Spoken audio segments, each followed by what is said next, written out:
Drone हमला किया जाता है, किसी भी तरीके का अगर अटैक किया जाता है तो उस दौरान किस तरीके से बचना है, किस तरीके से सुरक्षित स्थानों पर जाना है और कैसे पता चलेगा आम नागरिकों को कि अब वो वक्त आ चुका है कि सुरक्षित स्थानों पर आपको जाना है। इस सब के बारे में विस्तार से मॉक ड्रिल के दौरान आम लोगों को बताया जाता है और उसके साथ साथ ये भी सचेत करवाया जाता है कि वो खुद तो सुरक्षित स्थानों पर जाएं ही, लेकिन जो सुरक्षा बल के जवान वहां पर मौजूद होंगे, जो पुलिसकर्मी वहां पर मौजूद होंगे और एसडीआरएफ एनडीआरएफ की टीमें वहां पर मौजूद होंगी, उनका सहयोग किस तरीके से करना है इसके बारे में एक एक डिटेल जो है आम नागरिकों को दी जाती है। देखिए ये इस वक्त का सबसे बड़ा अपडेट है क्योंकि अभी तक लगातार ऑपरेशन सिंदूर के बाद से पाकिस्तान की तरफ से गीदड़ भपकी दी जा रही है। दूसरी तरफ आपने बयान सुने होंगे पीएम मोदी के, केंद्रीय गृह मंत्री अमित शाह से लेकर के रक्षा मंत्री राजनाथ सिंह का, सबकी तरफ से एक बयान दिया गया कि ऑपरेशन सिंदूर लगातार जारी है और अगर आगामी दिनों में पाकिस्तान की तरफ से ऐसी हिमाकत की जाती है कि फिर से ड्रोन हमला किया गया या फिर कोई अन्य ऐसी गतिविधि देखी जाती है जिससे भारत की आंतरिक सुरक्षा को खतरा होता है तो इसे युद्ध माना जाएगा और फिर भारत अटैक करने के लिए पूरी तरीके से सतर्क रहेगा और इसके लिए जिम्मेदार पाकिस्तान होगा। ये नया भारत है और इसे भूलकर भी पुराना भारत समझने की पाकिस्तान गलती ना करे। पीएम मोदी की तरफ से भी बयान दिया गया था जब वो गुजरात दौरे पर थे और इस सब के बीच ये जो बड़ा अपडेट आया है ये सीधे तौर पर आम नागरिकों के लिए है, सचेत करने के लिए, उन्हें बताने के लिए कि आपको किस तरीके से मॉक ड्रिल के दौरान सहयोग करना है आम नागरिकों का। देखिए बॉर्डर से सटे जितने भी इलाके हैं उनका प्रशासनिक अधिकारी लगातार दौरा करते हुए नजर आ रहे, चाहे हम जैसलमेर की बात करें, जोधपुर की बात करें, श्रीगंगानगर में लगातार जो प्रशासनिक अधिकारी हैं वो बॉर्डर इलाकों का निरीक्षण भी कर रहे हैं और लगातार जो आम नागरिक हैं उनसे मुलाकात करते हुए भी नजर आ रहे हैं। किस तरीके से उन्हें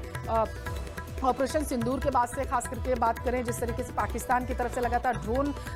हमले किए जा रहे थे तो उसके बाद से हालात क्या अभी तक रहे हैं इसके बारे में लगातार प्रशासनिक अधिकारी नजर बनाए हुए हैं और अब सबसे बड़ा अपडेट ये है कि कल शाम को मॉक ड्रिल की जाएगी। देखिए चूंकि ऑपरेशन सिंदूर बेशक सक्सेसफुली समाप्त हो गया हो या उसे पोस्टपोन कर देना कहना ज्यादा ठीक रहेगा, लेकिन पल्लवी अभी भी सीमावर्ती क्षेत्रों में पुलिस प्रशासन, भारतीय सीमा सुरक्षा बल के साथ साथ जो अन्य सुरक्षा एजेंसियां हैं वो हाई अलर्ट मोड पर हैं। अभी भी 24/7 सीमा सुरक्षा बल के जवानों के द्वारा सीमा पर तो चौकसी रखी जा रही है, लेकिन साथ ही साथ जो आंतरिक सुरक्षा को सुदृढ़ करने के लिए स्थानीय प्रशासन है, सुरक्षा एजेंसियां हैं, वो भी पूरी तरह से चौकस और चौकन्नी बनी हुई है। हालांकि जैसे कि ऑपरेशन सिंदूर के दौरान जो परिस्थितियां बनी, जिला प्रशासन के द्वारा जी अशोक सीमावर्ती क्षेत्र के लोगों को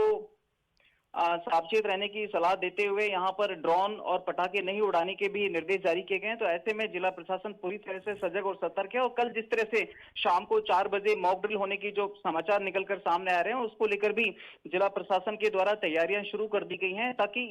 ऑपरेशन सिंदूर के दौरान जिस तरह की परिस्थितियां सीमावर्ती क्षेत्रों में खासतौर से देखने को मिली और जिस तरह से रेड अलर्ट, ग्रीन अलर्ट जैसी रेड अलर्ट बिल्कुल और अलर्ट पर पूरे सीमावर्ती इलाके को रख दिया। हाँ जी, निश्चित तौर पर मैं आप बताना चाहूंगा कि फिर से जो है वो मॉक ड्रिल किया जाएगा क्योंकि जिस तरह से अगर हम देखें ऑपरेशन सिंदूर की ही अगर हम बात करें तो वहां पर साफ तौर पर कहा गया था कि ऑपरेशन सिंदूर जो है वो अभी स्थगित किया गया है, खत्म नहीं हुआ। तो निश्चित तौर पर सरकार की ओर से यह कवायद है कि पूरी तरह से जो एहतियात हो या जो एसओपी हो उसका पालन किया जाए और इसके में सबसे महत्वपूर्ण वो राज्य होते हैं जिनकी सीमा जो है वो पाकिस्तान के साथ मिलती है और इसी को लेकर के मॉक ड्रिल की जो बात है वो अब की जा रही है। पहले भी हमने देखा था कि पहले भी मॉक ड्रिल किया गया था क्योंकि जिस तरह से स्थिति बनी थी भारत ने जब आतंकी ठिकानों पर, पाकिस्तान में जो स्थित आतंकी ठिकाने हैं, हालांकि भारत सरकार का साफ तौर पर कहना था कि जो टारगेट किए गए थे वो किसी देश के खिलाफ नहीं थे बल्कि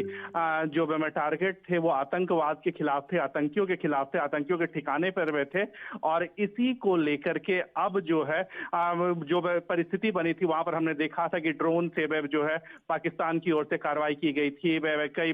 मिसाइल भी जो है वो दागे गए थे, लेकिन हमारे ओर से जो हमारी सुरक्षा एजेंसियों ने जिस तरह से काम किया था या फिर उस समय भी हम देख रहे थे कि जो एसओपी जारी किया जा रहा था, बत्तियां जो थी वो बंद कर दी जा रही थी जिससे जो नुकसान हो वो ना हो सके, अगर कुछ भी नुकसान होता है वो तो कम से कम नुकसान हो। इसी कड़ी में अब हम देख रहे हैं कि क्योंकि भारत सरकार की ओर से अभी नहीं कहा गया है कि ऑपरेशन सिंदूर जो है वो खत्म हो गया है। प्रधानमंत्री नरेंद्र मोदी ने को भी हमने सुना, चाहे वो आज गुजरात में हमने सुना हो या पहले भी हमने सुना हो, उनका साफ तौर पे कहना था कि आतंकियों को जो है वो जवाब दिया जाएगा। उन्होंने जिस तरह से हमने देखा कि जब वो गुजरात के दौरे पर थे वहां पर भी उन्होंने इसी तरह की बात में कही थी और साफ तौर पे कहा था कि अगर भारत की ओर कोई आंख उठा के देखेगा तो उसका पूरा जवाब जो है वो दिया जाएगा। और इसी कड़ी में अब जो है वो अब जो है वो मॉक ड्रिल जो है वो की जा रही है।